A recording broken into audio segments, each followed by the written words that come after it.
2 Samuel chapitre 11, traduction Louis II. L'année suivante, au temps où les rois se mettaient en campagne, David envoya Joab, avec ses serviteurs et tout Israël, pour détruire les fils d'Ammon et pour assiéger Rabba. Mais David resta à Jérusalem. Un soir, David se leva de sa couche, et, comme il se promenait sur le toit de la maison royale, il aperçut de là une femme qui se baignait, et qui était très belle de figure. David fit demander qui était cette femme, et on lui dit, n'est-ce pas Bathsheba, fille d'Éliam, femme d'Uri, le Héthien? Et David envoya des gens pour la chercher. Elle vint vers lui, et il coucha avec elle. Après s'être purifiée de sa souillure, elle retourna dans sa maison. Cette femme devint enceinte, et elle fit dire à David, je suis enceinte.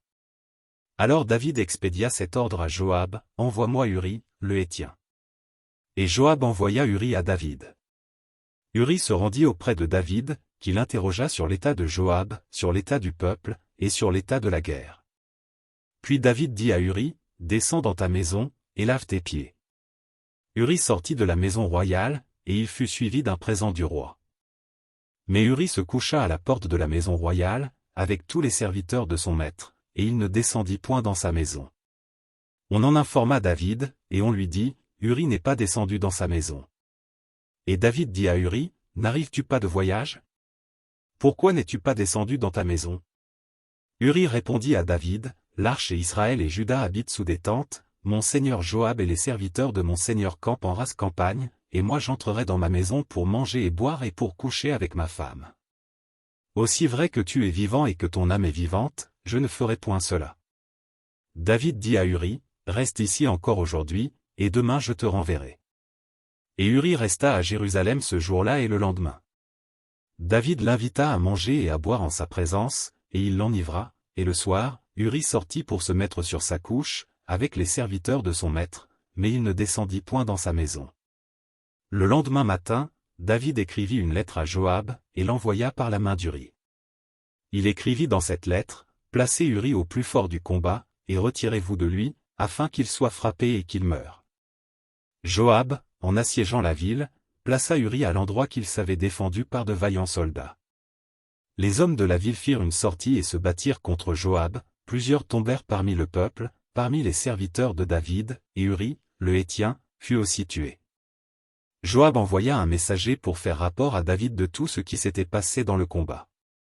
Il donna cet ordre au messager, quand tu auras achevé de raconter au roi tous les détails du combat.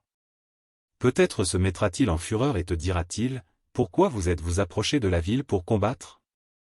Ne savez-vous pas qu'on lance des traits du haut de la muraille? Qui a tué Abimélec, fils de Jerubéchet? N'est-ce pas une femme qui lança sur lui du haut de la muraille un morceau de meule de moulin, et n'en est-il pas mort à Thébès? Pourquoi vous êtes-vous approchés de la muraille?